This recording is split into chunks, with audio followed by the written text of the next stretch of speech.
so ebesi Ghana ama Ghana fa ne tuma pa friend no watching sa no ai Odike bibia e fine Obaya future president unyame adom me ho ye pa ye da nyame ase wadu time so e chese wani abere say wudi president at the time be ye adwuma ye me time de o mfa ni agoro why ade pa bibia e fine ye ho ye na o man ni mo aye din o man no enchichire no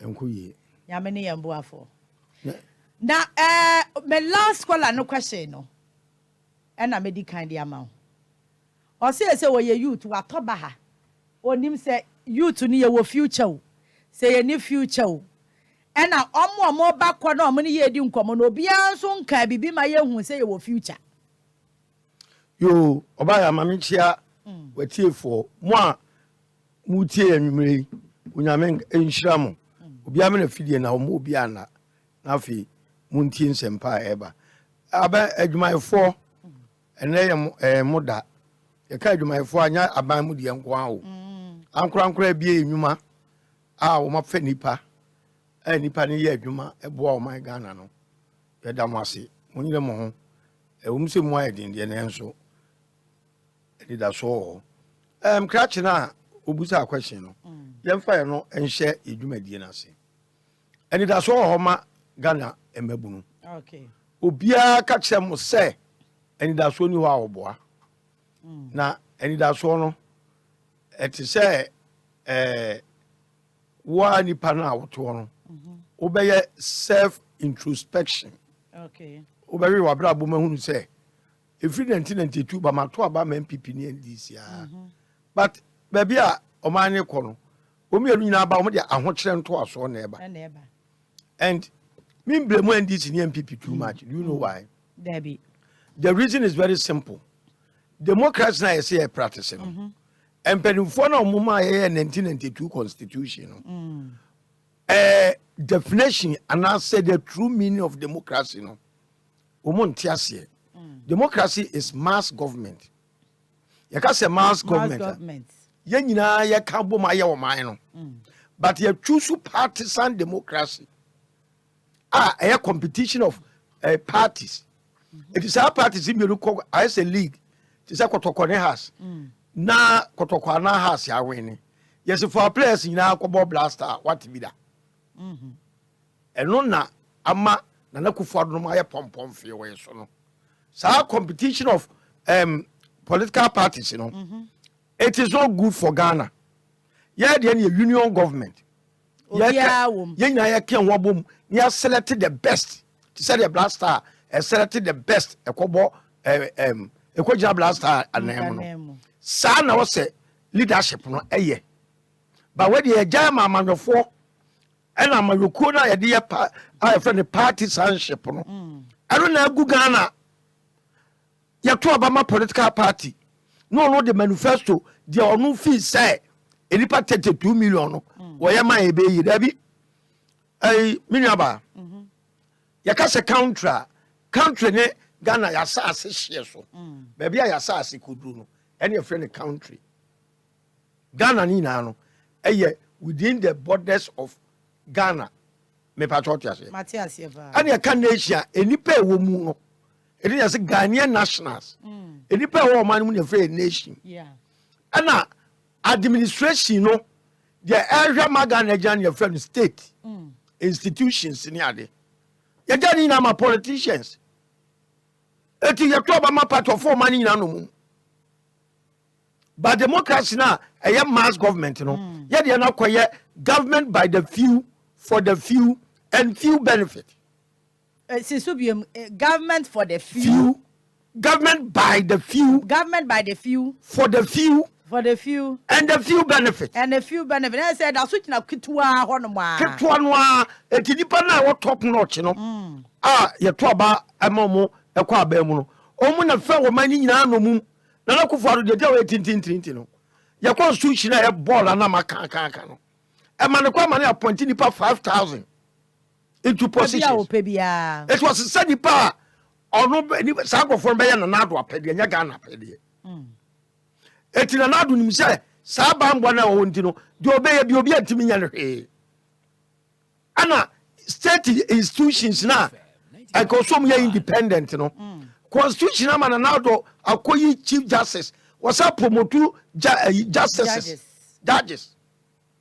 obi ano akoyi electoral commission referee na ya bebo match no match na yakobo no club baako ne captain akoyi referee o medi match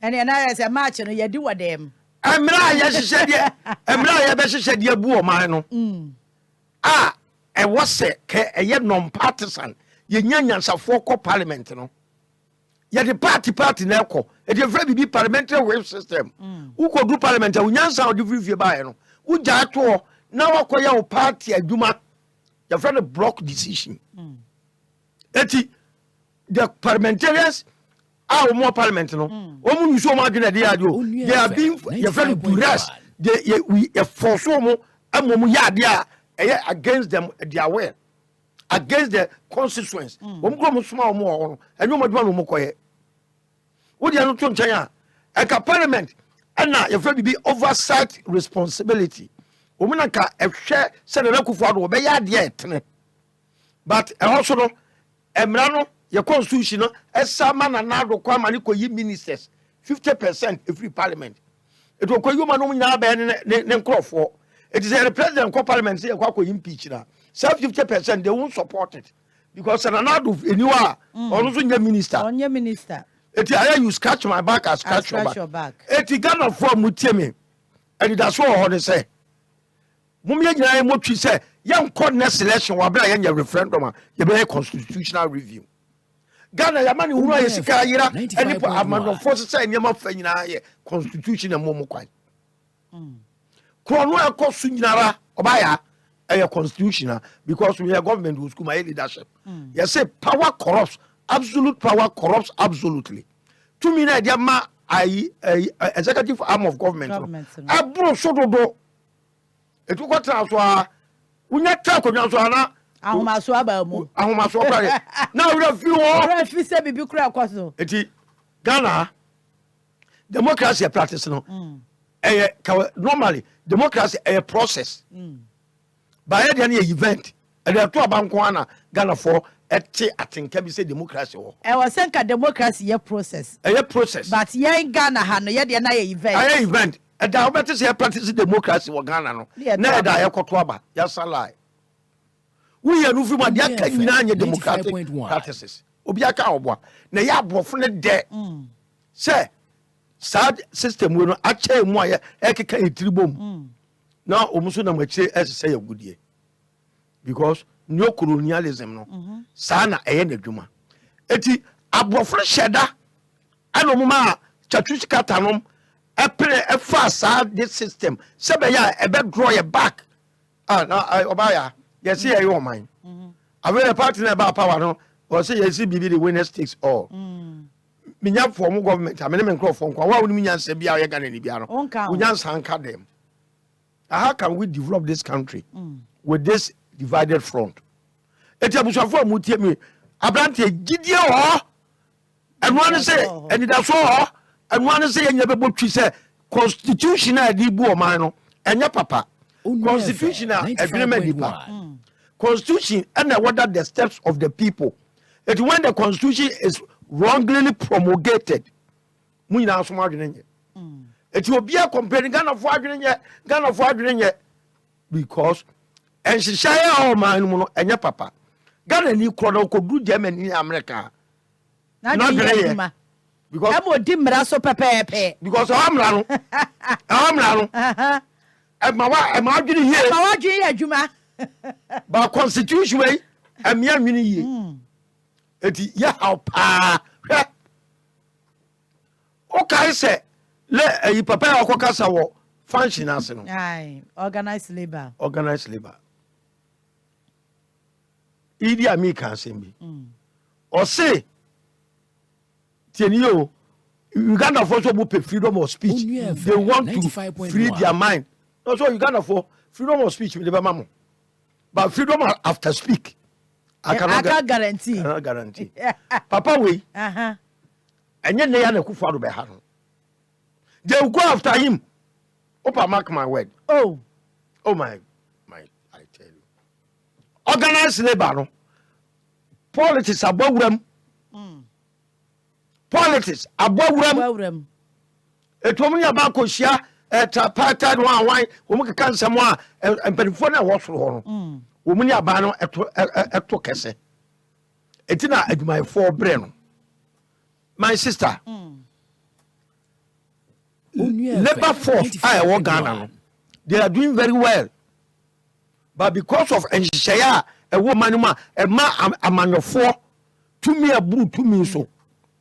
And now Bagana ha, Mofidia Kasamu. MPP power, no, well, you should answer some MPP for no, there be radio stations. And this power no be Omudiama and MPP, and this for no be radio. Eti, we must say, your friend the political capture of the media. Eti na mu nkrofo no mu nipa kakra bi na mutimi ka Ghana asemo o mu maka ni na asa me call stations mi kini obo a oba ya mawie program na me call no na producer na from Emso Odike okoye pa de me boss aye sa ni ama kwama wabetra betwa boye ye party mpanimfo oba ya Ekrobia 95.1. O dwere o party ho sene o man no sabe na wo ye Jimmy for because a party is a subset of the nation. Party beto o man no ba Ghana MPP ni NDC ama political party na ye kese asene Ghana tini ebre no because o man hu say enada ne ntro no Ghana for bebre no aye act on their emotions how they feel but emotions and the common sense.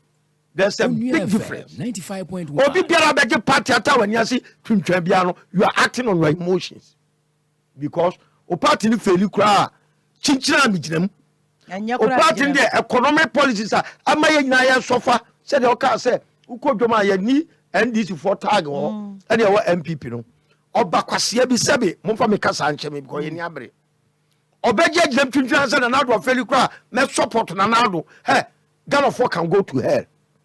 It will nip out your. You cannot differentiate what is right and what is wrong. Now, he who knows the truth, see the truth, feel the truth, and believes in lies is a stupid person. And I Ghana for Sabi Brina Dani. The party ya dear partner, dear party ya was the one I won't know. Me defend it. Me defend it. It didn't conform about a review super casa. FM 95.1. My sister, o man first. What me nya Ghana first wo wadwini mu a. Na sebe o your man papa. Na Ghana first e betimi aba. I just say exercise a constitution. Say a constitution Emma it was promulgated on selfishness. Ronaldson exercise 2 minutes na ma wo mo. Sir architectural structure of our constitution and na abawura Ghana ni bia adwenem e dey Ghana ni bia adwene me Akufo-Addo adwene on nkwa no Akufo-Addo is never thinking about Ghanaians to danyane a dey na adwene be no Ghana for po mu po osemeye nansi a nipa o appoint o mu ko electoral commission amanfo a asori akasa fa ho he will never listen on famo. Do you call this a democratic country? 95.1. Ghana we are because we are president I am power. Yeah. Sebedi anim. Now we will never ni no. E fiura no se dia wo ye nya o ti chinchira ameye. And Ghana as a country no. Ghana as a country na e fiura. We the nationals na rent Ghana because obeko nipa from beba. Etiye no ye transition in Ghana. We are national. And our institutions in liberals. O man of form say, Munya Mama me Ghana, mintimin Casano. But institutions are stronger than Ghana, no, what better Mubino. Eti, our second national policy. Ghana, one yan is a Obaya. Oh, Baba Edma, I won't even can't you what you say. Me Baba Edma, Mumikuta, and she said, every one. HR. More. Onua FM 95.1. Baby, I would say so higher, minim. But so hand. Would you mean for tenancy agreement? and coffee or say, a dana maybe and send a penny. Emfa. Sana Ghana CCA. Politician no about to speak with a manifesto. I'm a debra. I'm a debra, I'm a Ghana. I'm a Ghana, no, yeah, ni fear one in share. Now, Yakofa short term 4-year plan B. Basa, I don't come to me implemented. Eti MPP ni NDC. Enye omfom so bebrebe. By a constitution no eye ball na de ba mi gba MPP ni NDC ni say omu mienu nya nim say constitution enye. But enye mabone wo mu no mu na eboa wo mu. Wo mu na eboa mo mutimi wia wo man no. Eto mienu nya obi ampe. Tia na me tise me nua mahama e kasa me nua na bibi ayem. 95. Oh, Addai, no dey ono so ayo there's what in the baby. Se mahama e ma ye constitutional review na. Oni ewra tames e promulgate ya ye de call friend saying the constituent assembly a call fact finding mission a kwaje amanfo adwene ma ekeka bo mu a ye no say recommendations so me buy no say do mama ma ye e de adwuma kana na kufo kontimi ma power da ko sabran candidates be stronger kagana fo asede pa ye hia de kese na candidates fo ye ma ye no but do mama ne selfishness I would say, I don't know, cry. I'm why back cry. Mamma, the money Chenny did cry Ghana or bear campa Magan and the Bianfino because I could for the brow, dear Wominano, and Yama bear 9 and a mamma contribute to you. I ain't gonna phone a cotto Abama and Nado. Dear American, may say, Sana at a mess here constitutional review. No, I will woo ya a codi mamma. Second, my implement ya a camama twice. Aka kufa do ntimi mabiem because constitutional review no adwai for ka lawyer for ka obi e ka se constitution nya papa ba ma no fon kwaso ndo mu hu because ene na boa wo mo ewia wo man no ade mo wia wo man na ma ene o man na yesuso say was so obabiem dia obeye article 71 so obeyi afiri wo sa s gracia baby o de nam Ghana your constitutional review no e comprehensive ye hia a whole package of yes and no. Now President we judicial service heads institution be our boy with them. Institution be our Ghana be a wing of a political party or Tiakunyaso. Now you call this a democratic environment? No. And she said no, ya dear man, America for a share that and America for a yomu base or Ghana. Airport. Now not what Daniel Mumu say. Omutimi ba akotem bi omupe ya airwaves omutimi yusu wa bro muntu eska America so da bebo obi tuo Ghana a ye say abani ni hwe ene ne ka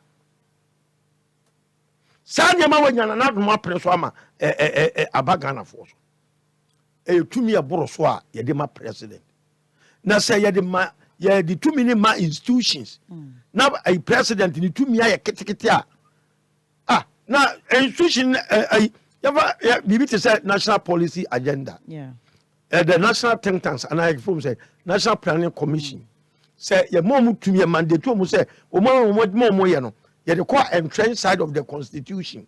What it means is say, any political interference be and no more 40-year development plan. And there's a 40-year development plan. Every 4 years, you feel free eye in the Copima. Timelines down. Your budget yeah from the national policy agenda no. We are president they are planning for now and now edawa ni ma we am implement it. It's a cathedral any planning no na do entimi nanya na be kan say chinchi obesi cathedral it won't work. Okay enkomo na edoso yentinsi ansani ebekọ galamsey na ankasa ntia ene meto nsafre o professor Frempong Obuate report na aba no ene mede no hu ne say mede then another call upper is for celebrity workers actually me hu say the euphoria ni fever na from we gonna from 95.1 amabre Ghana for abre na na do amamu no but ade ba ko ye very unique a spectacular I was say can once okay and any papa no a wonya kokoduro minim say they will go after him I know but regardless of the consequences and the friend is saying the outcome of baby piano was what met Jan and also say as a meka. You see, a year subaya abaya my forte. Now say me who say TUC say and this near MPP wo mo Ghana it had my form hardwene wo ma ba bontene wonu say we nipa kai akodu ba bia ye so pamufo a wo to ne bema say na do ya ma what the powers na excessive na e dia ma no wa abuse na akodu point bi say Ghana for I fed up with him. Now people are beginning to talk, but talking no is not going to solve the problem. The problem right now no eye tumia ye de mama no for a bro and na mo nya kwa e di na mede no oba ya busa me a eye mani jesem e ma ho a if you say na me visa bia me nkwa na me ne woni Captain Smart no nkwa na e kasa adwuma for no so kasa say ene e mema bebre we are not alone and nipa bebre no like minds form like minds form meaning say and society Ghana for we no adwuma for atiase adwuma for atiase o na problem I want to say ye ni obi a wo be che kwan foforo problem na ewo mu no wode menu wode ehihye foforo ba and Odike de ba no union government no me ye ni book the structures are union government na adwuma your friend modus of operandi how union government operates say they sit to aba non partisan party bi anka ho ba be to ba yi mpanimfo any parliamentarians say the structures in change be to ba yi minus partisan engagement say Ghana for nya tia se no mji buku bi kenkai na to obi adwune se de san hye ne adwuma obaya and it has so na branches who lose no eba China democracy nya bi ne die kra o democracy fear bi but we must say use the template of democracy and we must tell them to suit the people's mindset and the culture. 50 years ago 1949 and a China for a two sana mono every 1972 na omo breaki through and then the China be superpower no se China for American system and a British system akomoda social form.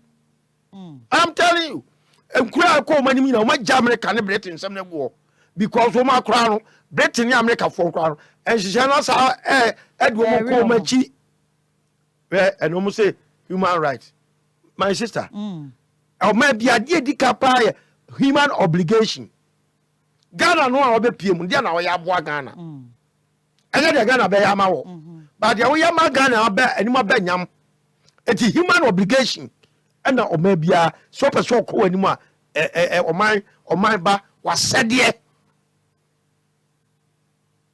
but ene America for dia kwa afede tumu nyina o mo say human right na Ghana for a mu tie me ne no on baby America for ko mo twa akwa akɔhwe se afede akwada uko school ye curriculum ye de aka ho se e wo se otimi we be makra wo betimi adane ho ba akwa wanya 5 years afede we no mudi ko mo omudi abom textbooks na wabusa ho se Ghana for sa ehye a America for so ye preso ana say ye preso dia na che say America for hye no it is misleading us because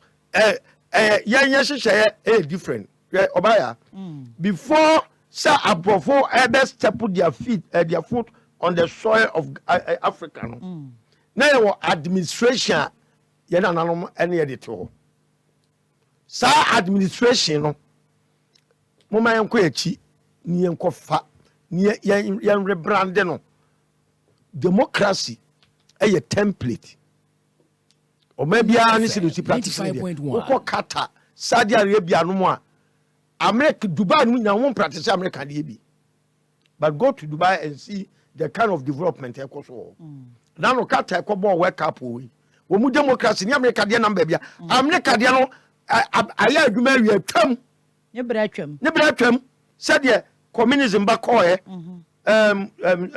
socialism theocracy so many of them ni nyinaa abakɔ but democracy wey no partisan democracy ne brɛ aso ba wobɛnya lecturer bi a ɔkyerɛ deɛ ɛwɔ university political science wɔka kyerɛ sɛ America a duopoly of two parties duopoly of two parties functional illiteracy ɔgye obi hyehyɛ atum wɔ abra on situate ne hu sɛ saa hyehyɛ mi kurom a ɛba ɛbɛboa me anaa America a wɔn yɛ duopoly a wɔn yɛ saa de no America ahemfoni hɔ America any tribes hɔ it we cannot carbon copy American system of governance yɛ de ba bɛyɛ adwuma amena yɛ yɛn hyehyɛ yɛ different eti May Day no adwumayɛfoɔ motu anammɔ baako yɛ sɛ one step ahead of progress yɛda mo ase mo mama ni nyɛ dene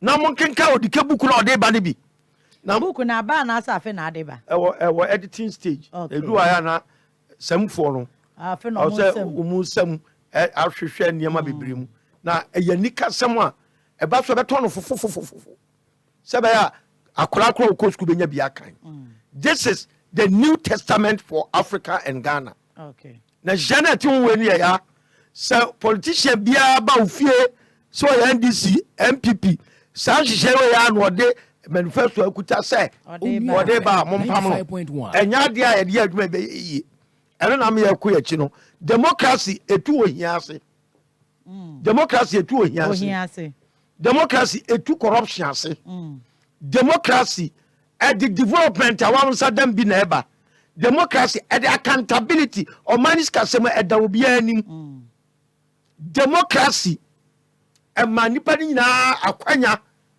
ama opportunity obia saka ne chefa equal rights democracy state institutions ejina brane asevu obia amobia hoto no democracy rule of law equality before the law but na Ghana wunya asem we ukọ judge ukọ court we MPP judges your NDC judges ukọ hospital your MPP doctors MPP doctors ukọ nurse your nurse for MPP for na duo ba ho your nurse for NDC for na duo ba ho ukọ police your police for MPP for na duo ba ho na wo kai say we build state institutions with this partisan infiltration and then another electoral commission appointing the pebi MPP for call the organ will be a can once and another same found because a man to me a bro the country no so the state no ya must state no to me a bro country no so and the country must be the country's interest must override any other interest eti enshana di bu man de abusuafo ye betimi akasa ye de pebia de yensa tenetene obia so menua ba hwe efri 1992 JJ Rawlings time na Victor Solomon finance minister every she could do 45% abofro that the Monto state institutions na after say na wa Ghana o dead the JJ Rawlings man tony because on be say kan e maba o ma we sebaya ye die sika be kwakoma o ni leba no e be kwakoma abrofo no abrofo mpaya sam da how mafwe yakọ 17 times ana na kufuado what cheche say after IMF you be okay oboa Ghana for baby a wo hye bia wo tie manwumre no IMF we enye panacea to liberate us from this economic woes ayo mu no obi aka panacea eti me dey nsem okweke kan no ene ne IMF no de no wato so no na do minima de krontia what the policy achieve free unkola brem abesi ne o papa nom busy a bra American CIA for 2 Kwame Nkrumah anu nko she busy anu achi ana ya twe asesa o mehu nto na abesi ne aka champion bae o kate saade no aka champion 8 years obedi as 7 years no Ghana saw massive infrastructure ya nye bosianda champion ba ko togo ba ko pe wan tu kwanda Usora no what high pre na na wiem. Na wo dware. Wa sega na sika. Na nakufo do boga na ka bruta. One mahama. E ka ma boga no. Se we abofra na wote na ado ne na mahama din adwane. I'm telling you, me your partisan. Na nado ebra mama ba free you free epic. Mama nyukufo exiting from epic. Oni atamis so mu. Atamis do for inflation here 8% for 3 years. 3 years consistent. 3 years consistent. Not before actual inflation now. And this for more make choice. I'm win home. 3 years. Atamis we are changing on the set up by say warm. And I got a tea free. I've run them come and foka. So I'm pump set up. Ya won't head. Said your net. Ya can for your target. Now me titi na me say set up. Other chances or Kangana Sama. Miss A. That you are supposed to that here. We want your finance minister. Yet you be a partner set up. Hey. And already, your mamma saw kind of says, I didn't be a bin yammy. Baya. Yadia Kayadio. Mamma set up. Miss Mamma set up pepper, a crumb the gun of fast one. Then you a quankitua. And the mamma, when your boss, any num. Say yen some fagana man. Now I don't crowd there accept that is not enough. Mama and Timmy can send back pa a chest say ya the Ghana man will bet my any. I throw this challenge to Mama say at this stage they will on share remedia or bet with the assistant Ghana. Was it Article 71? Or Article 71 just a call referendum. Referendum no say Article 71 and call referendum I won't mean it. He doesn't know. We are a referendum. What was he? Obe starting from his government. I listened to him. When I was so experienced, I am for Ghana man. I am not this one Captain Smart. Yes, sir. Nanado of 95.1. Mahama, I have trouble for. When I catch the Mahama, bit my trouble. Dada. There's nothing new. Now I'm going for a crowd on why the Mahama bed, the Mahama banana. And appointees no mudi dia by no. Woman and nam titi radio so JDM. There's nothing new. It is the old wine new bottle. The beer was I throw this challenge up or make can me say Akwasi Addai and share them the baby Ghana for free. Oja yaba sister yakono na ye tab na ye na nkofo bi kra de was it MPP for the chan tro. Hey mama, who's that the intelligent at them? Yeah, intelligence. Who's that did not them say? Now himself will be ye pamo. It wasn't like that, my brother. You messed up. A car boy ya be do when a kufa no more position. They saw say more jebosa e di bigumu botom. Tinado all beg na target here say. Ono so be jibi ego. Oh be to Muhammad ya no so. And be bien was asesa. Be asesa. I want to na free 1992. Aje kunkofo kro de call epic no. Na niema ko so ye ma ye fra hochim no anye. All his programs was short lived. And I want to start here. School feeding is short. School feeding. Health insurance is short. Now health insurance, do you know the status now? Health insurance. The insurance component of the scheme in a way. Who can have insurance? No? Insurance company be a cancer scheme. No. Who man correct there?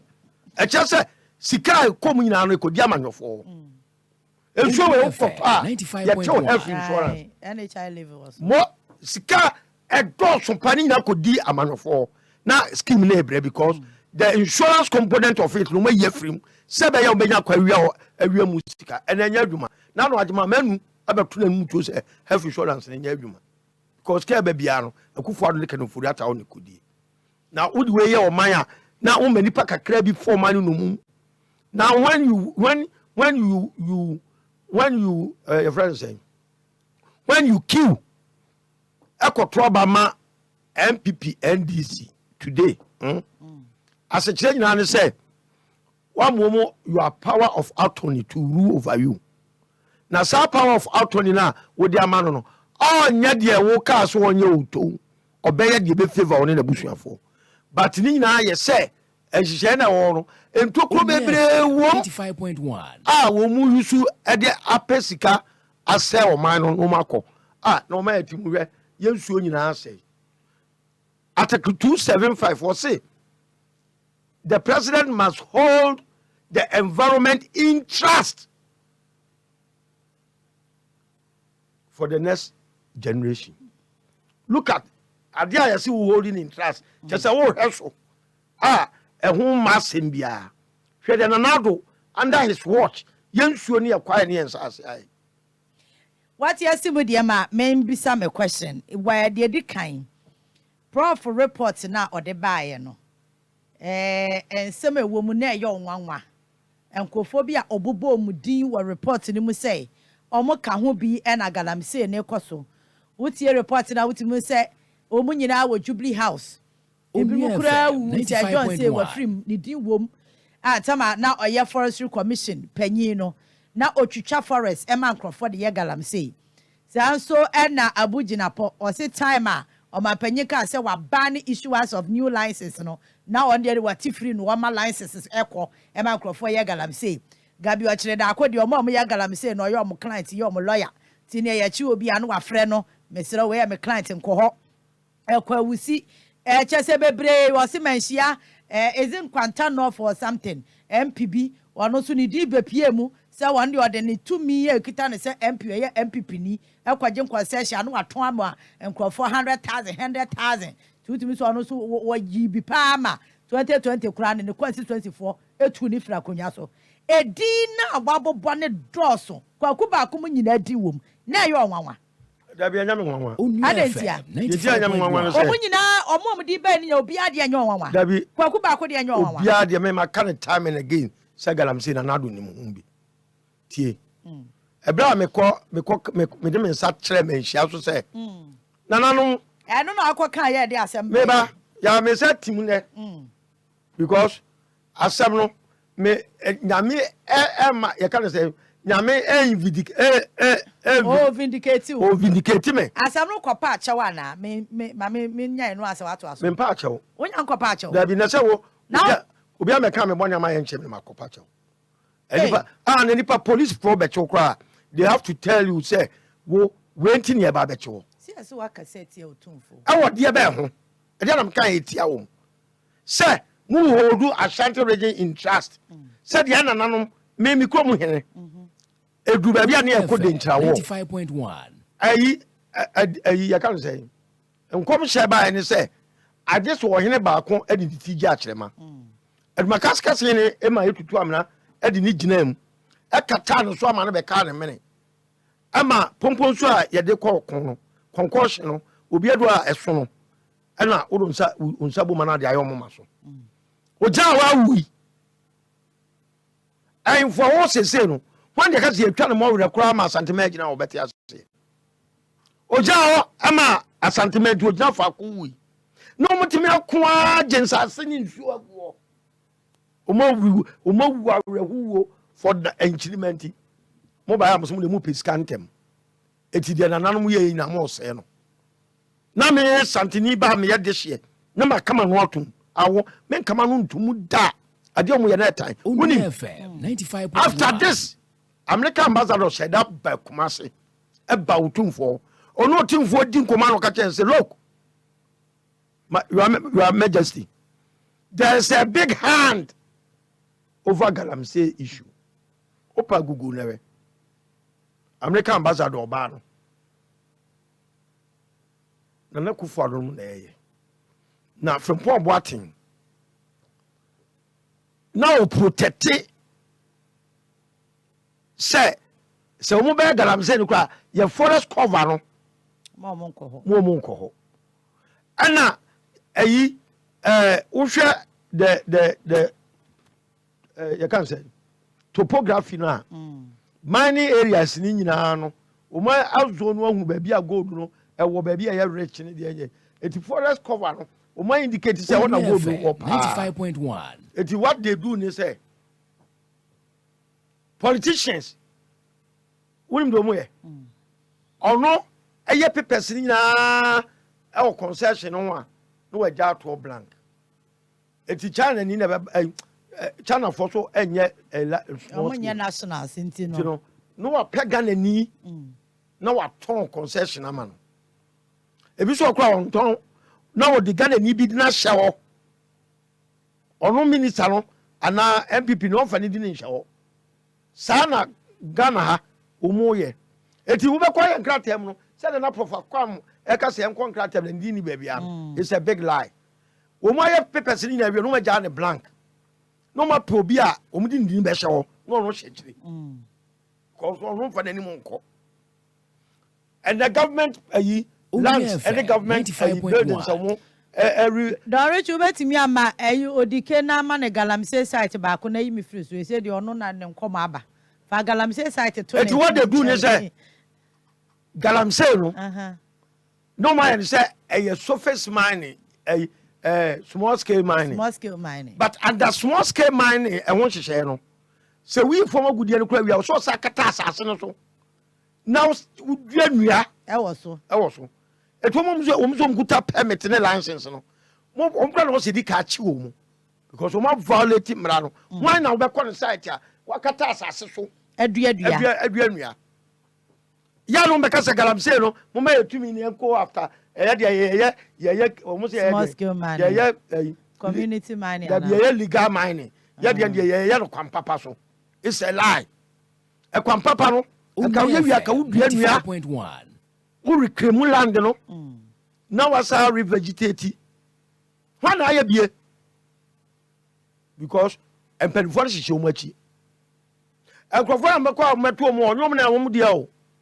omo aye kwato o site on enyom dia etina from Boatin e tro sa kratan come president na MPP for communicators mesrem for once mo me anwene o man no mate because and some of person mo ya now from Boatin no ye mu bi antiase o if you say the report man no or the command no 2 years before say eleki na de am yakra ne say wo se chebi ni fie ho de no okobo na mane say akwara no ya che ne say eye ayi osafuma fo adwuma no ho ye na kufa do aso ka che say go I'll call osafuma fo and you into a meeting was say efie mi ensechi no sare na meeting be ba so wonim ana Erasmus no ne nkofo undercover journalist o ma court site journalist for the Minshram when it comes to galamsey dawro amoya ade papa eso na do ma mo sesi fo bra mo bre ye nyina ono na hye kira o mo ya adwuma ni nyina wone ne nkofo ya unim Rollins na di ka start galamsey o Ghana o de champagne ko si river of so de obia wo dunkwa ni ne area ni anim aso American ana je kunkufo baaye no ana obe ma surface mining license yesusu na ye surface mining ye ka galamsey a anwa na underground mining for Onua FM 95.1 sabra no train be friend local uko AGC a Obuasi gold fields ye wo train a ukwa kesi ayente ye wo train a sha asase na se railway line wo asase wo ko be 50 meters 500 meters deep na train sa ye adwuma wa ase e na twe anwa ne ba emom wo hye na omo wo hye wi a no ma pia anwa ne nyina aba soro eti omo di kogu baabi dumping place awona na boase maburu no e de makure ko akire e ko se particles a omu ya ebi wa befa machine wa befa omani so no mo de peke ene na friend galamsey na nyesa asase ada wa ye dodidi so ene kwakose no nyesa na netie na sa galamsey na America no na kumasem na rande nyina free ya bebre ko baabi a Anglo Gold for the netie na kugu no bia 95.1 free for all na je kumkuko ma surface mining license or di bi ma Newmont for it will real ones were guilty ne yama Ghana for so nya bi it mo so de small scale ya man hu nya ho ne wo ana wo ma akachifo ne dia ni mu no wo ma license no won kran o mu ni monitoring and evaluation mechanism bia e che se Yaa Titi ama 1 acre uya also kata so na odua nua Yaa Titi Okrah wa ekara de ma no wo ya adwuma no within 1 acre na na so watra she ye ni san hwehwe ni bia ho ti ade license ma nipa no kodu ho obu akra wo ye photocopy na wa change di no wa pep wo de tipes e bia concession wo kuma ya Ashanti region Onua na wa say photocopy bia ko another region the same paper no and must scatter the whole 10 regions of 14 as 13 regions in Ghana no baby e galamsey ho eti galamsey no ya sika almost small Ghana outside report to free 2019 bar eyanika ebi 9 billion a year ebi 12 billion a year ebi 16 billion a year na ye nam China ye nam e se ko 3 billion na nadum na eye sa aduma ni nyina na nadum na eye sa aduma ni nyina because we say na nado pa ne wo mu a ade a wo presidency ato line so when timi antua galamsa ase obetu ho ade so Gabi wo chida ko say Gabi or the by say yes so was still prof oh tie Onua 95.1 this you what na Gabi drop by say na nado if you fail the fight against illegal mining posterity will never forgive you. Gabi me quote to verbatim. I read it myself. And now the same person from Paul Boateng expose you no. Also the next court. Obi awa catcher wo for say the dia na akufado. No fa. What hwe ni catcher and say se went me ntu galamsa ase a ne cousin rather. Ne cousin enchirima mfa wo bone nche wo da. You spoke truth to power. Also defend one. When him say the sovereignty of this country lies in the hands of the people. So will be here illegality. Now a lawyer now should be defending wrong. Sankrofo and someone no can a prospecting. There's difference between prospecting and the permit. 95.1. Prospecting there. Yes, a correct gold now. We say what's asimo.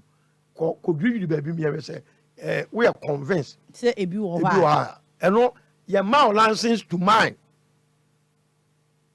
Kanado akonta mines okoje kwaya na no wonu do mu ye okoje concession obeje no oje de be kwaya no close to the forest ebi kwa asase okoje gold ni no wa sheda mu maye ama no eti ade ma na no de bo awura kwaya no and obi abekobi awdu o so me pepani mi wa so bia ba bia de ma na e bia 10 meters away from the forest. And I want to media go forest. Forest Commission for say, want to need license. Last commission say only license. Na na for sorry. 95.1. For you say, obi obeka say want to me illegal mining bia no. Enya no kore, onye bida. Illegal mining wan ho. Ana do mama ye she na excavators or NDC time. Omudie. Eye ade a NDC ni MPP omu ye de boa omu party ni omu abotom se be ya o man be se kra de don't care jo mama time na galamsey ejina mu butu o ka se wo de nsa che bi na ahimfie se o bakar kra ye galamsey o a che bi fo bufu o ka yeah and che bi ahimfo so se from what ate me kire se baby ya omutu galamsey na wa na no mesre mo ni so yes specific say na na do fee nti omo person o me kire omo efie kro adena na na do asem no mo ekwaja mo Onua fe obona na do ni say na na do fie wan ka se che bia himfie so why say himfro da bia be ka na do asem bia no na mo asore enye good na no ye besre mo enye ma okra no yesema mo nya he but under union government e be create by camera legislature. And for only the custodian of Ghana. Yen sasi na infuna eyo mudia. No bia wo ya asase wura. Yes asase ya odi ese ya asase no hihye ya won kan ho. Ana no matna wa che. It is the new chapter na e dey ba no. Mo na mo be occupy the upper chamber. Ye be yi council of state free all. Because council of state o ma duma bia no ma ya ombetimi dia ba bontene se ye tuo mampanyi wefo na afutu no wafa It will move consultation and Yajuma. It was here. Council of State. Name of your creative upper chamber. Upper chamber. I have traditional rulers and a bell occupy. It is never LGBTQ. Young anonymous stance. A bounce as someone said anonymous and the friends as well as say came to me. Because all of them are in Sasia, who did this one. But Coronia Masters in him say him for the free. A man will say more. A better could be politicians or no more question politicians. Nechi, I bet sense as you go to no more. It is Yanshi Shana, I could be free American, UK. No, I don't know, Enya, and near Green soon by Enshia. We must go back, China folk go back. I almost sound no more at the four. And Kachi, a branch of Busa say, and it does so. But I say, Galamsey, won't say, you have it at heart. I say, I send me a tete. They say, when you break. Wo bode rose Ghana for NDC ni NPP na ya so ma hwe ato aso be ne ho omo abi omo de be boa ya nka omo boa ya dadaada kenya ne ya bra boa ya timudi die na wo be ye de asi Galamsey ano because I look as if say ensana ekita Galamsey mu no na adumi di akire nti ama post for kwantimi nya hohwe asoja for na mu kura mo kwa mo de tare na awai no ma ajabio eya sa de to Ghana soja for na place mo Omo nampa. Oh, and I said you may come na say Omo ntimi nche wo. Me ba ho. IGP now e dampare Akufo-Addo ne kwatan ho. It dampare is doing the back and call of Akufo-Addo. And when the constitution no, enye me wo ma wo se sesa no no. Dampare to no ne ho. One no so no mo kosia yo. E mo aka na adwa che omo say. Oh, Madam Jai. Control. Madam Jai. Hey. So for Akufo. Former Chief Justice. Now no more picketing. What has more kind? Was it now? I am on guard. Just a very madam. Madam, Muntimin come on to move him. Oh, Mutatia Bemuna, ya can't be a notum. Who dare you so that my cousin? Oh, my Kufa and Crawford could do. I'm saying I had that damn party. It won't work. Ghana's person you are, and what can. Who would you call Crawford? Ghana Army. Yale kopata Rwanda ntokwa. Ne from Ekumo. Ene Rwanda besaya ho. A war-torn country. Cote d'Ivoire, Ghana ne kopata ntokwa no. Liberia, peace mission mako. Enye bini. FM 95.1. Akufo-Addo na commander in chief of the armed forces. On the command room. It's a Ghana for soldier for ko. So mko ko tu Galamsey for so sa na mu failure. Akufo-Addo na share. I'm telling you. And now cast a soldier in call peace mission. Our labor no here in our uncle. We more prefer Galamsey site. A chain peacekeeping. Hey, sir, Odike wa to bombo. Ozi say Ghana soldier for no.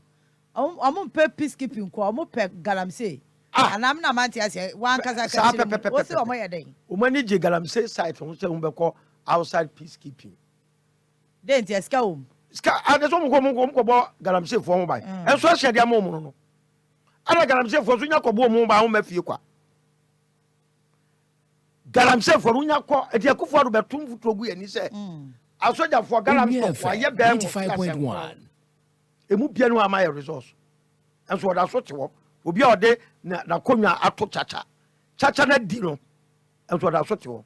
Na die ehu pa oba ya de a ehu apart from and yama mi no am bebo su a ehu hwe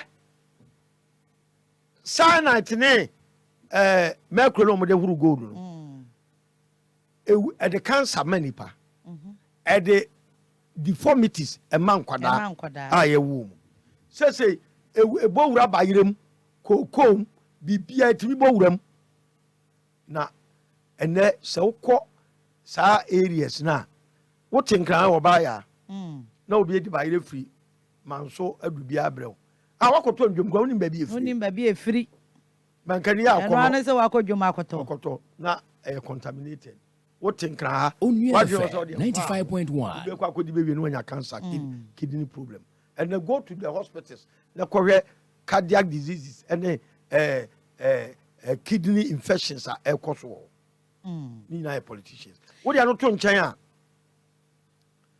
Sudan 4, Sierra Leone 4, Cote d'Ivoire 4, Mali 4, Burkina 4. Omina Galamsey side. Insurgency. Kuta weapons are very sophisticated. Nanim. Your friend be secessionists. Enche. Say, I'm three young. Baby, I go to no pano. Omudia to be capture or say, Yatia one free Ghana. Aye, dear. Janawa. Na mema tonsina ennom why? I remember a new booster nanom. I said that when you are brain said your walker cancer was a me. Yanum tonsina nibia ye bebre pa. There be a make sure say we nipa da sanina so immune system eye weaker a drobia no one ma onu me be adwuma. Obi wa ho BP what the draw so one madro want to be survive because BP no a draw na ma immune system na ye weak inti ebetimi no. Da bia maka cho se tontina 74 de se wan num bia na wan kasara won pese obenya ahoɔden na ade atena wiase me say e kyina nyame ya adom ahemache me say giram 330 ni ase abefa me enye bibia o tontina first na me nom na no pa se woto a ni ti no white bi bua so na no pa na wabu mienu na wanom ansa na wadi breakfast 30 minutes na wadi breakfast wo kwadai manenya last na obenom a wo de beda shop bi oberoma ye to aduro bi pharmacy bia no tontina ebe so no kwa ne license no bi sani ye T74 for short tontina wamo ena yaso yase na ye de Pae Mu Ka dwumade ebrew mesrew so ye HIV patient wonom antiretroviral drugs amenkan se jainom na mom to T74 ni binanom na to so nom wo antiretroviral drugs no afa wo be hu sisaye be body padua mu say wo immune system ne be hyase ayeden na watimi akwa tia HIV muawa no wonya cancer ese odike ni bra na no dam nyina ne say galamsey no ensuo no say enduro na yedi gum no ma ye cancer on penitenti bisaw kopeti 74 na fasifie na mo ho ban wo liver problem wonya kidney failure wo hepatitis eya for wo general well-being ti se memene wa men twen se ma yare ansa Onua ya me ya ne say 95.1 so da no pa bia tonti na ne simi mpatifin me bu mienu a na ma ba adwuma 30 minutes na ma ba be di me breakfast kama pa me wie na me kodu fia me dware wi a me be da no last day na manom na mada me sra ba bia wa wutie me bia se opa bi egu shop me ba pharmacy na se wunni bi na aka se wo substitute o de mamoya ene wa boka bi kwa mento T74 eno ene se me age me enti se wo ma me fofra menye T74 ko Shagisco pharmacy our cash drug lane wo benya ne dodo pa etu se wo pese ye de bi mawo ana wo penchiremu bi a ebro de me de ama we so a ye numbers mienu from 0246 073 498 0246 073498 and 0501 628931 0501 628931 tontina 74 mempasa wo kwa kan wo bebre enti na ye no matwa no short T74 for short me so be hu say ye brown and a green nyame boa next week me kai na wo say me de konko ne ba na mo Facebook no so matimi de akere mo na wo kwa akoto a watimi ahu say bottle nini na mom T74 de e say abusu wo baabia and ti enkom obi mfa so kwada na wa chenchina say me wo mi busa foforo bi wa ha me ni 2019 de anya hwe ma me substitute ma me sro oni bia kwanim eye simple eye tontina 74 wo dey so follow me on Instagram, wo follow me on Facebook, wo follow me on TikTok.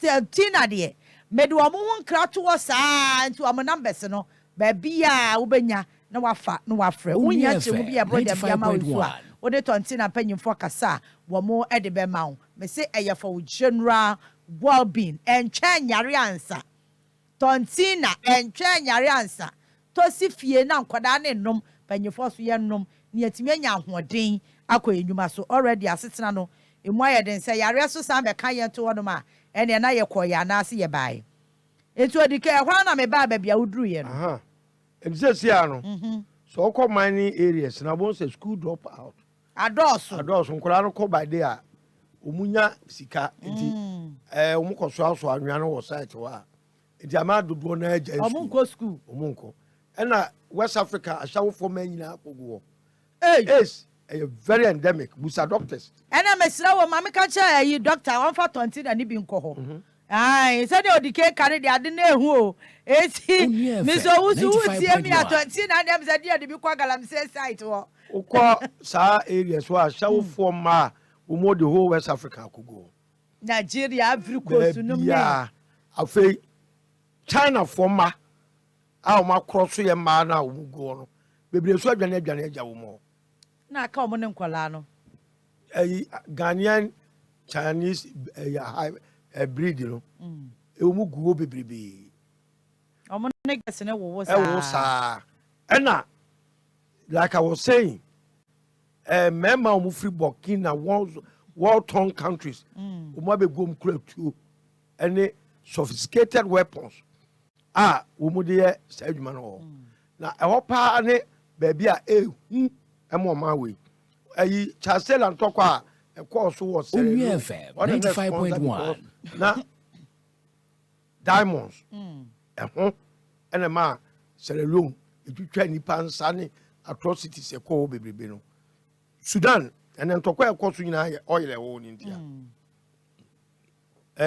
Obaya Jamaica ne Ghana ye nyina yi na na rumo ne successive government wo ma ye hwe ha amo mani ekwa na ekwa dachi atiefo se me kan se mi na anya oda fa che me but twenwadwene si Ghana so no kore no na ye nyina ye deliberate on it hwe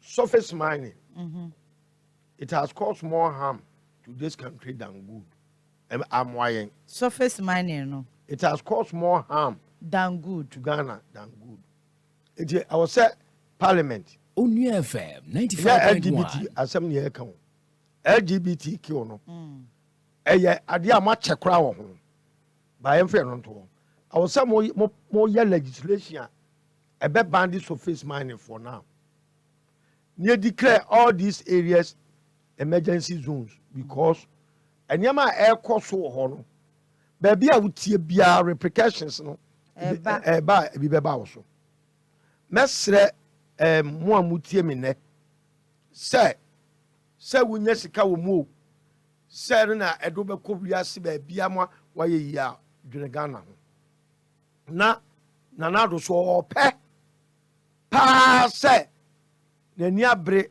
se obebo Ghana River Cobra it was earmarked for hydro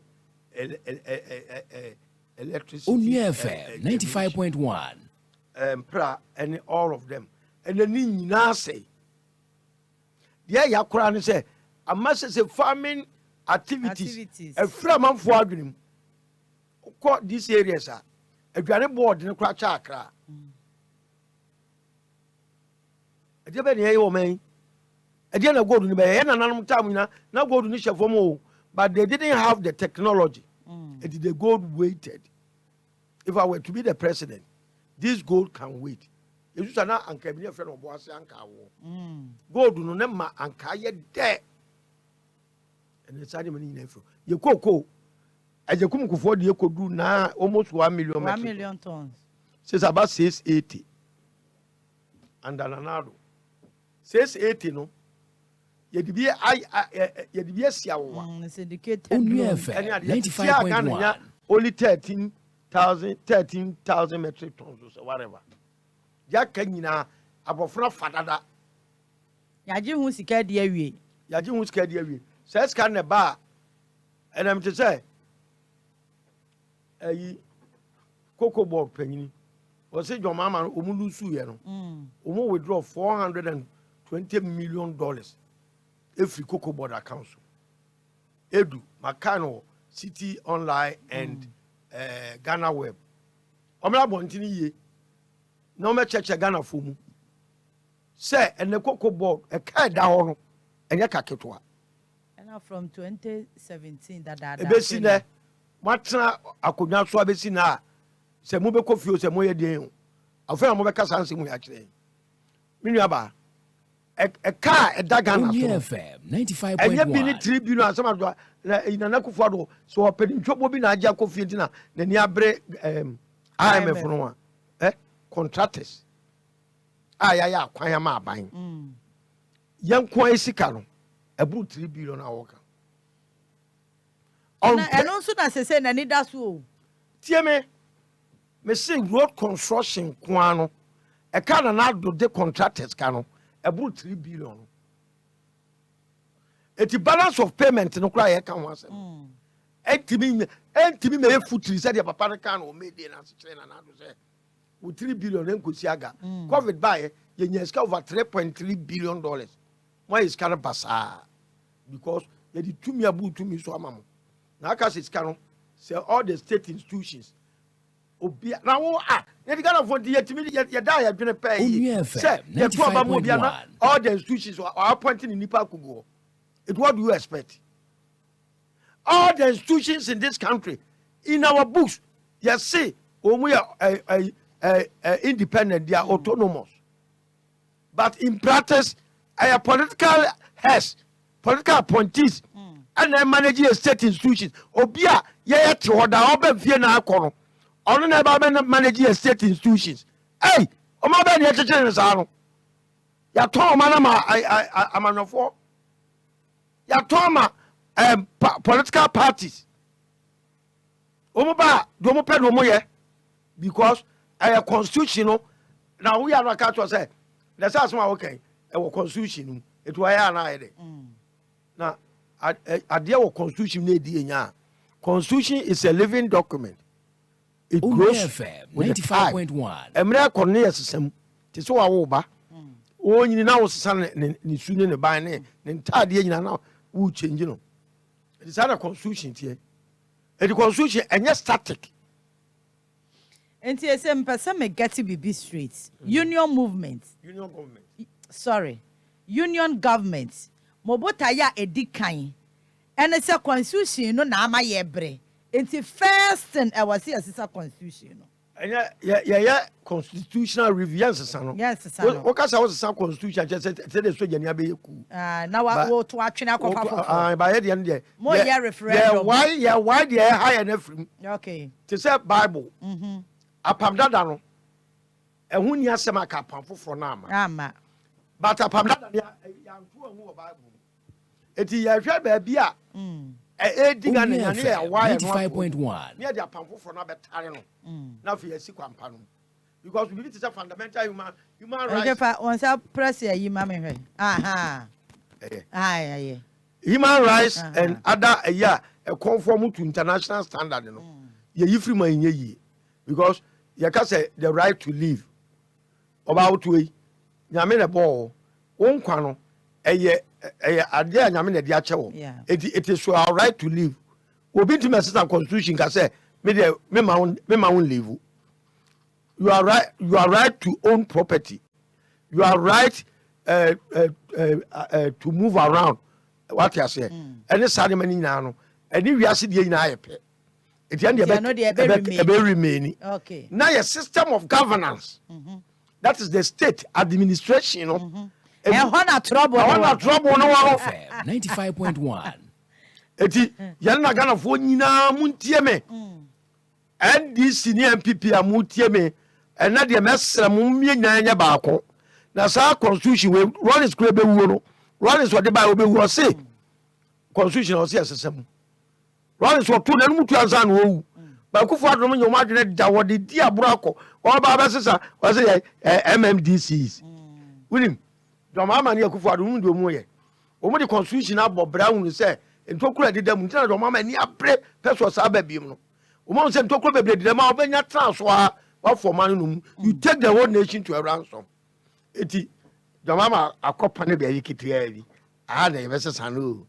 Now, Kufado so, MMDCs, and my dear, just a drop in the ocean. The whole constitution needs a comprehensive package. President of Pastor Magana call ye diem. Then you have person next generation. A better Ghana. You bet to me. Ade atoto other nations be ono to say Korea no. I would say a constitutional review. It union government. Yeah. A whole package of the review. Yenya yes say na Ghana yes sana ediebe konkunim. But yenka say no the final arbiter. That is our side of the constitutional review. Okay. Tia de betuda obi biara wo bibia wo de baba beboama abeka ho. It is going to be part of the referendum no ye beko no. Now for the constituent assembly no edi obi ade aka de no ho. Ne nya ya sakram ahwe say Onua FM 95.1. na obaya. Odike. Chief Justice President na appoint no. Was a promote to judges. Awurade Nyankopon. There's a judicial system no wato. Was out to parliament. Wato parliament because Was out to executive. It's all the three arms of government now. Yes, see, they must check themselves, no. Omo ye independent. You fe be checks and balances. Ni nyina free ho. Ehwomu boto me nyina akodi akufo ado. And was mo na menya mu. Mu po de mo pe ne meye because bia mo be ko be. Etira wa MPP communicators who be on you can go to court. As you look at the so who be on you can go to court because court woman are packing woman judges akogo. It won't say court wa. E yet day asem no e be kwa ama woman. Onua FM 95.1. And me say me ne lawyer bi shia me nya asem we MPP ni pa. Na why asem no troka na me nim so MPP. Na no me chala so sa MPP. Sa no MPP ni. Ache. 2016. 2016.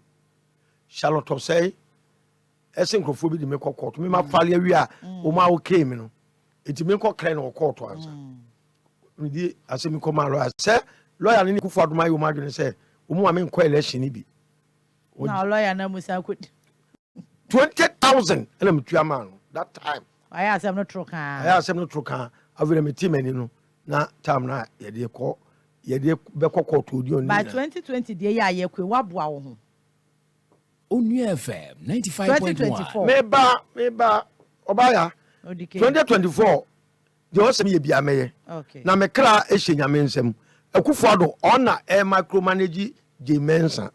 It is clear was a packing nipa mi ense koka ho a sebe ya abato na Ghana for moye di amomfa ho no sa asem na Akufo Addo eye kire no se man so ya me nyina ya motwe obo ya ho sa be de mu nsunsanso na when the election is fast approaching ala mbo hu say yes Akufo Addo opeso di jato Ghana ansa no akọ Christian Council ne so many identifiable groups are condemned say appointment now appoint MP before go electoral commission no e be di o ma we electoral process ninya fast forward no but Ghana Assembly na ate akoda obi anka ho hwibiem e be di enya da bi I'm telling Ghanaians because Jemensa she is there to do the back and call of Akufo Addo enya bibia no betra wa wo ye election wo betra wa wo ye nyina e bia enya ma wo ye bia mfa kwam but why jata or she has been emboldened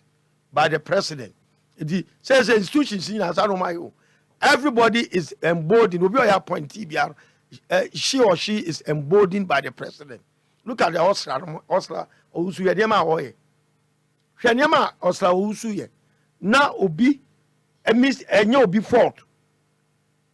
Udanyanya say we need Ghana Kada. My Joe number influence. A minister, I need to come so me. I dare what they bring Ghana for me. Obia, what, Koba, Ghana for Casasa Kufa say, me, you know, can of Wariata. Onua FM. Muntia, the constitution here, Bodam for MPP MPs 1985. A solitaire can of Wariata say, or sell mine. A Kufa to film Bogrem. President or nay. Legislatures call a meeting. Na enya Ghana ha minti bi da say yes be parliamentary Minister of Parliamentary Affairs. Na president appointing no ewura parliament parliament any kwasa president ni hu ni pa bia ko party san kwa parliament no we see egu no na ye call on individual ticket independent no bia fa ni fie nyansa any the constituency for no ehwe fi no emfa me aduma me fa nipa 5 e bia na obi wo question ma union government ebia na obi wo question o pese bia ohun wani suade hunu ni ye kra because it's kra na obe join 0556692445 me fa nipa 5 over 1 minute me show over 1 minute o wa questioner ni wa bisa Odike question na me fa enti good evening. Good evening. Ma joy. Yeah, na udini baby afre me free. Yeah, Femi Antina, me first Apollonia. Mami tio. Yeah, that was the pan, Juma, you won't want that there's a vampire mount, they be a meteor also. Then I mean, Mawa, draw near Juma, oh, yeah. I finish me present the bishop of Pano, you want to say. I some now all coming in, I bet 10 as an Yasoliatia. Because the all cancer a put for the so to me, I will be Biasuni, a better, and Yasoliatia.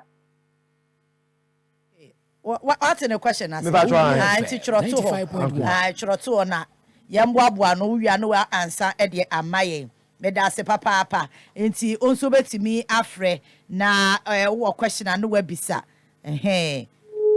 sorry ya asemo mo good evening sorry 05566924445. Mami he say we ebetime kan. Good evening. Hello. Fine. Odini baby afre me free. Mpache from me sa me kase fi ashama. Pacho mami ti o. Mpache o me pese me biso Odike se. Sisi a Ghana for no hwen a. Ye nyina ya dwene ni nyina kwakudi MPP ni NDC so hwe Saturday ya mu program bi a mu ya mu fa fi Kumasi no.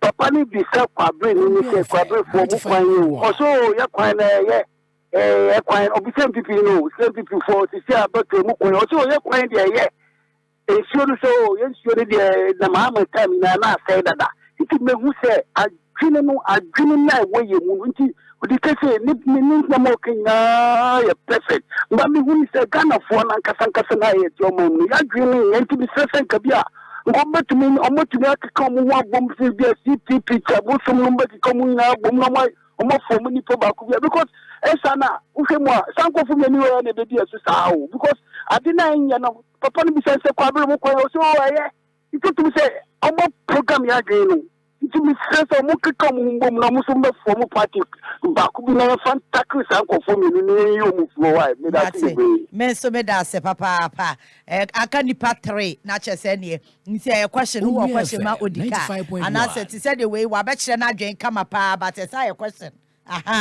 mo good evening. Good evening. What do you need baby afre me free? Me traffic aswa ye fe medukudua. Acho mami ti o. The Mr. Odike kano na beboa Ghana and also na beboa the entire continent of Africa. If you say power ni na wo president no ha institution no entumi yaduma. E ka grebi Obama pa o se ma institution ni yaduma. Institution ni yaduma na te enipa no opanti no obeya yaduma be fa panti no de ne ba ho no. The police council ato aba no mo GP. Judicial service no ato aba no mo justice. Asoja funds no ato aba no mo CDF. So just say enti tiwa police ni tiwa no particular ya chew. Order say ye bia entonya makwa ho a. Entonya makwa ho. 95.1. Ne group no ye do emo mo no 12 years o mi di bu o ma no. So just say the parliament no akua for businessmen were Cramofo or asofo so such as the chief forces war. In the parliament today, you brought the whole Ghana phone rep now. Phone call me test confirm come rep because only that your money at the best woman. Now the union government, and running do with you. And run the babwa. The secretary for group will call no maybe the no way but no maybe the no quality. Somewhat because delegate for when they determine the area be development. because MP ni ko no o sika wo batini ka no o batini ni 3 years time what ni ka wi o ba na another election e ka ba no that prepare o benye sika dey influence delegate we abrabo e mo Ghana e di Odike ka no the one no so papa me so mo draft ma draft di bi wo ho ma o di government ha e di one me ko so me hu Odike na me di nyansa ga kam wona bo ano ne aya me the number betu dwa Odike the number betu dwa nti mathematical menna nti Odike ya o de number betu dwa ya no wa frɛ no why me da se papa ne de enya question contribution question nim enti se ba akɔ ne de no aka nipa 2 Tia beya Odike betimi ayu questions so far the abano ano. Good evening. Good evening. Udini baby afraid free. But frame amachi mikasafi kaswa. Pacho mami tiu. But Odike asemo kana no kwepa. Mr. Yes, said you dream o mano no. Onua FM 95.1. Very na president and son na your baby. Emu no. So very new, oh me new. Oh, you know, na ye na be gina na. Na sa mara no ye ni bi wona nti che be mra no foforo. Na o ma no enko so na ye mra na ye ni nyina ma o mampani ni bi ano o se nti na ma akofo abi bu o ma no a ye hunu so aye mo tire ye tre no o mo gina pintin na ye nyina beta na. Miss Darcy papa wodo so ne de no wode na dwenkyere ne beboa ye aka last one ye bre no aso me pese Odike otimi yi de ba ye no for so far ye mienu ba ko de your contribution and question and na first one also your question and kasa enti ma memfa last caller na ono so ne de no ye mfa enka ho na ye wi a Odike be yi ano owia no de ne number enso atudwa kafra sorry Adiamia na me say me kate ko yi mo fa me 95.1 mo fa me why good evening baby afre me free me sika me profi dodowa currently pacho mami tiu me person me bisa Odike say whether he is in touch with the youth because before the policies or before obetnya government say Onya in touch with the youth. So the person in say Onya in touch with the youth. And the kwebe obetnya fasu na ye youth ni na yebetnya atarite. Okay. Matibedasi papa. And Odike, the ball is in your court. Questions no never say 3 na aba. Because we throw 5. Oh, throw about me no na woman nyina your contributions. As omo do madwenche. Powers do idea my president. Onua FM 95.1. Adia ye betimi ede agi to me bi say ye nyina be botwobo yi say constitution ye mpe. Enka president ni timo asempa no. Said ye ewura tames wo ye no. Wono na move motion. E call parliament say there has been widespread agitation say there are so many weaknesses in our constitution. Atames, nyame pare kan stay yi. Nyame be shira no. Wo ye ni papa. Hwe. Obaya. Odike. Ko for the campaign so about constitution be review. 1996. Adubu ahe 1992 what the campaign say makwala ma constitution. To about mesesa no. 96 omu change adubu ahe no me de ko for buy. Kufuor did the same message. 2000 Kufuor did the same message. Oba wanya honre. Atames. Onua FM. And was no. And some of us whom yanya hu bibi. Ye wi ana Muhammad ya table ase.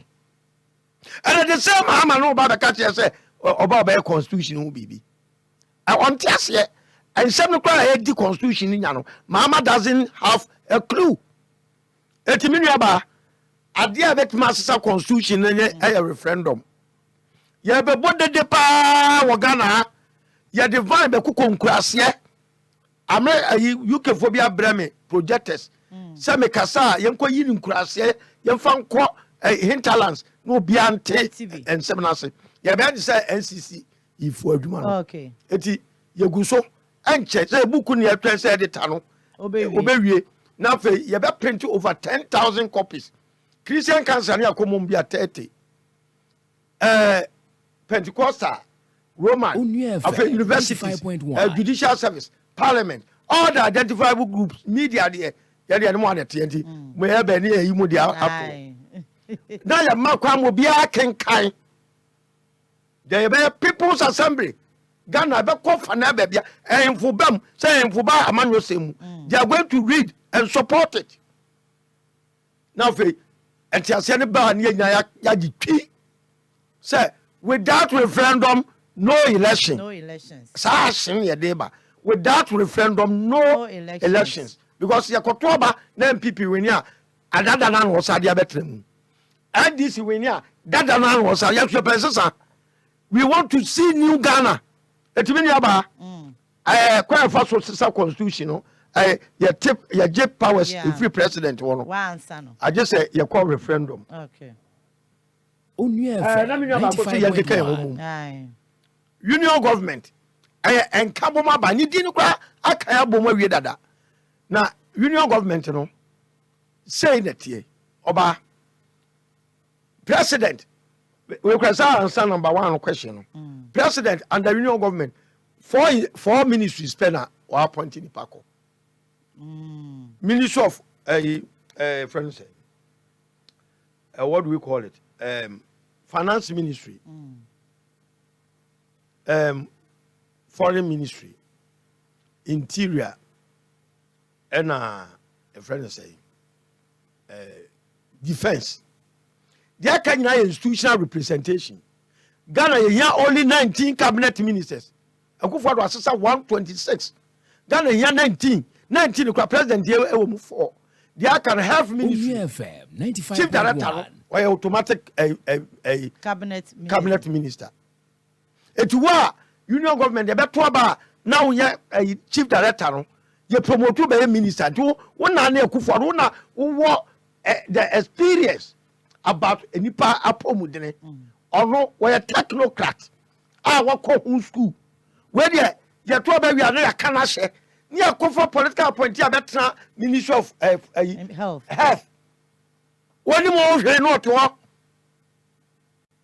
ni akofo bia woni ma Greek won hwe ya dna akoto we Greek chief director on neighbor eti we na ni free mu a dia kan ni na institutional representation it woman and president ni be yadwuma now for national policy for the policy number no mu na de yadwuma ti formulate policy na policy on health all the health expert policy on agri ti ekeka bom nyina gitum say the next 10-15 years ekwa we ni efa so a na nyina enam so president oni party eti yeto aba mo obi a yenya ni gye ne ho efie na no so na se yempe no a ni a won etiko DC nyina etwam yeni DC yeto aba ma MP a ono na hwe constituencies no eso ono na yeto aba yi na ye de asika yewre a hye mu eti o se committee resources ema everyone say MP district assemblies ni na moayen and the union government ye gu ni nyina free ho delegates nyina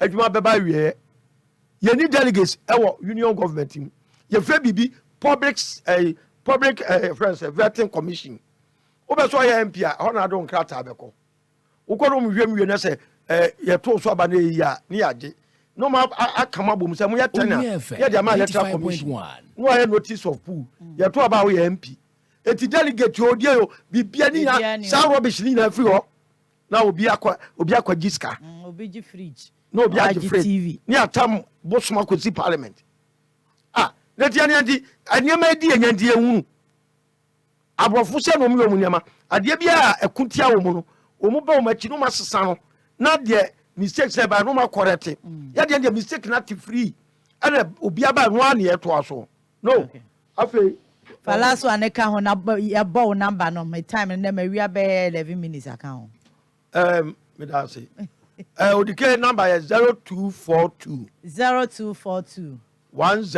10 48 96 yankobium 0242 0242 10 95.1 48 96 eti mabu no monte number ya mon start en group mo ya ka third force a union government ya ka third force wa tin hihye ya ya de be yase avera bukuru kwa be wede ehon from maybe na mi IGP ni ayi ni ya to aba na yi wo mu se de na menua na e ka no na wede ehon from etu obi biara when you agi union government Momo di camp empon ansa mafere no. Eti obia we third force. Ye enko ye rally akakraka se de omomo wi o minus can de ye no. Ye de enya rally. Ba wa wate ase se opese sesa Ghana no. Monkeka mo mom. Nye ne mo start nye meetings. Na fe ebre sem no ye mfa momume emfa krom enche se Ghana no a Ghana no a ye fefoforo. We are Ghana first. Now we be a mekam. Minuanom onyame nhira mo. Se motie ye. Ghana no ye bese sanam na ye fe. Abroche nya nhihye na mo sesem. Wo mu kwa ne duru ba bia no ma sesem. Wo mu kwa ne duru ba bia no ma sesem. Ghana mpanifo mbese be sesem because enipa kakra na wo so no kwa na nhihye ne boa wo mu. Ye ne ya kan nyina ye nkoa e wo ye mem. Enikwa se basa. Ntina ye beto aba no mu de kakra abefefe hwena no. Omuji tumi ni wia na eda so ewo ba bia ewo no we a participatory democracy obi biara ka ho government by the people for the people, that is democracy, and your government by the few for the few and the few benefit. Medasi yamo number no once again no mo amanti mi amfa no ti mo amo those of you on Facebook any mo amuti e radio so no dike number is 0242 10 48 96 and it's odike number eno no Misamo adiasa mo friend e china obi an store number no what ya no store every chan ye ni nkomo mo amofre nyina mo every chan ye bedi nkomo every chan so number na go through a chese nye fake it obi an store no dike na chana na mo ne odike di nkomo me da se papa ye friend no Akwasi Addai oba ya ma me se wade ba ko smart na se wo ya abomabro. Oh, sir. Program am mo sha ase morning show no. Ase mo ya prema. Ma chi no opre what we be wo. Don't worry, o chi na meka wase mama. Me da ase. Me da ase papa Tontina 74. T74 for short. Mr. Wa mo na eso masene e wo Pae Mu Ka dwumadi so. Enwumre ye de aseda Emma Tontina. Nyame enhira won papa Pae booster ba ko ebetimi aboa na mo ni pedua sisi ne ho so. Number na 0246 073498 0246 073498 and 0501 628931 Tontina mpenyu phone number eno ya frɛ na woni wo mo eni nkomo pharmacy bi abewura mu bia no ya bisa Tontina Iron Lady ayemedi me da Don Papa Richie ase say anwumre wode me ekɔ Facebook live no so wonso a wotie me na mo gina Facebook so ehwɛ ye nyame hra mo nyina odofo edom ya ejuada ye besa ni mo ahia biem ewo Pae Mu Ka dwumadi so live Onua na the 5.1 FM Macau.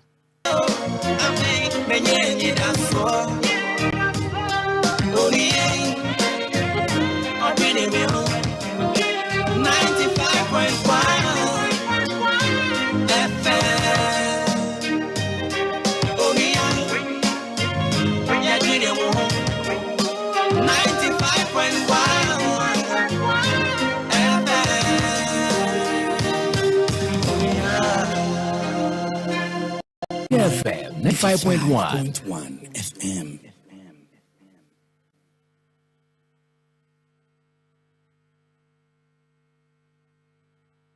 Yadwene mu ho someone mani tua Onua FM 95.1 yadwene mu ho kan.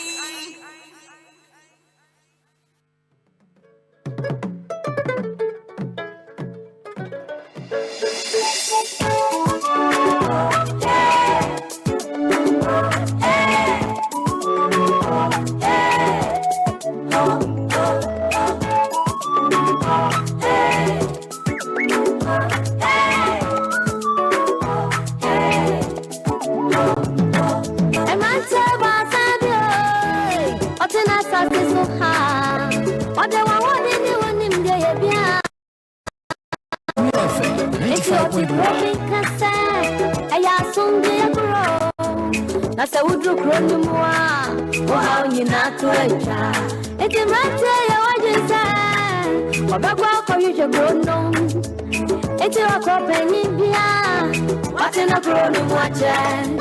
Go be so penny no, or penny miss one say no curry. That's one there one year. When you're soon a munty and me.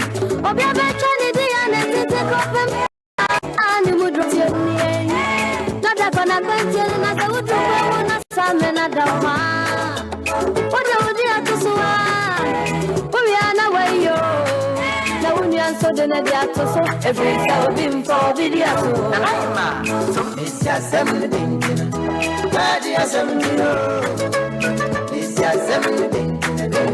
Onua FM 95.1. It's just 17. Baby, I'm 17. It's just 17.